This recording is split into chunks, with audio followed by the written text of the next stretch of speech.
begin the largest domestic deportation operation in American history. We're going to have the largest deportation in the history of our country, starting at noon on Inauguration Day 2025. They're killing our people. They're killing our country. They're killing our people. We have no choice.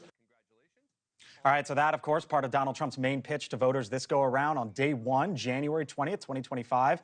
After President-elect Trump is sworn into office, he's planning to implement what he says is the largest mass deportation at the southern border in this country's history. Border crossings, have skyrocketed under the Biden administration since late 2021. There have been more than 8 million encounters at the southern border. Joining us now is Chad Wolf. He is the former Department of Homeland Security acting director in the Trump administration. Chad, thanks for being with us tonight here on the Hill. Yeah, thanks for having me. You got it. So I was looking back at the first week of Trump's presidency in 2017. He signed 5 executive orders. The third one was the wall. The fourth one was sanctuary cities. The fifth one was visas. What do you think Donald Trump's going to do in week 1 when it comes to immigration and the border? Yeah. Well, I think he's going to fix what we see as a broken system that the Biden and Harris administration has broken over the last 4 years. So there's a lot of work to get done. You're talking about physical infrastructure. You mentioned the wall. There's certainly more work to be done there.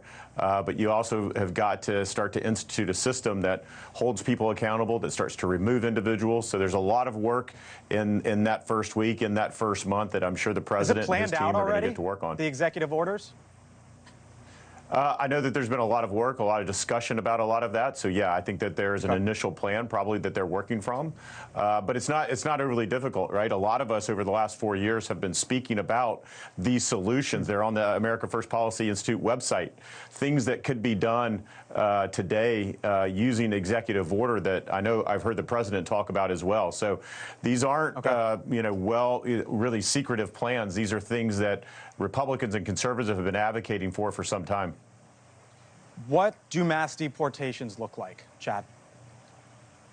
Well, I think it's important to remember the department actually deports individuals every single day. Now, under this administration, they have been at historic lows. And as you mentioned, the number of crossings have been at historic highs. So those two don't match up. And the system doesn't work when you have those types of different figures. And so we need to let the department get back to doing what they know to do, which is actually to remove individuals that don't have a legal right to be here and to address the mass influx of individuals that have come in over these last 3.5 and 4 years. How does that happen, I guess, is my question.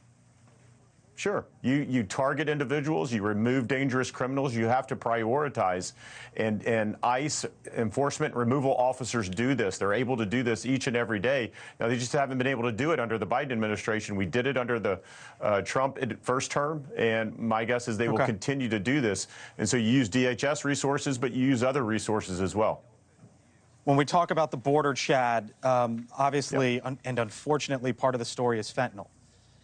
More than 70,000 Americans died from fentanyl overdoses last year, and unfortunately that number is likely to go higher this year. I know you talk about the plans and the policies that are out there. Republicans look like they're going to have control of this town. What is the legislation, Chad, going to look like as you know it to give all the resources necessary at the border to stop fentanyl? Well, I think when you talk about stopping fentanyl, you've got to put a strangle on the cartels, their money, how they're trafficking individuals over this border. We've heard about H.R. 2, which is a bill that's passed the House. My guess is that will be looked at again. There'll be a funding piece of that as well that will need to be looked at. But again, a lot of what can be done using existing authorities that President Trump used in his first term that can be used now to make sure that we are not enriching the cartels, because the more money, the more individuals they traffic over here, the more money they're making. Obviously, they plow that back into their illicit narcotics trade.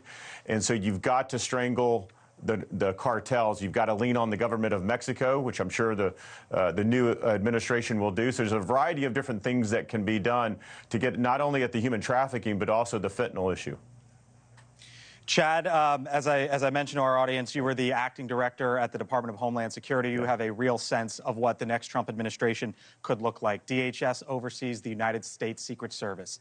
In Trump world, as you know it, do they want to keep Ronald Roe in top leadership as the acting director?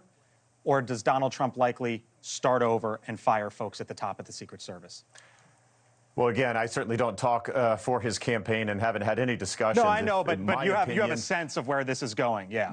Yeah, my opinion is you probably want someone from the outside, given what's occurred over these last several months, to come in. Obviously, someone with a law enforcement background to come in and see what's going on at that agency. I don't know that you can select folks from internally, but I'm sure they'll take a look at that. But I would be in favor of someone with an outside approach taking a look at what's going on there at the service. Thank you for watching, and make sure you go to joinnn.com to find NewsNation on your television provider. And don't forget to click the red subscribe button below to get more of NewsNation's fact-driven, unbiased coverage.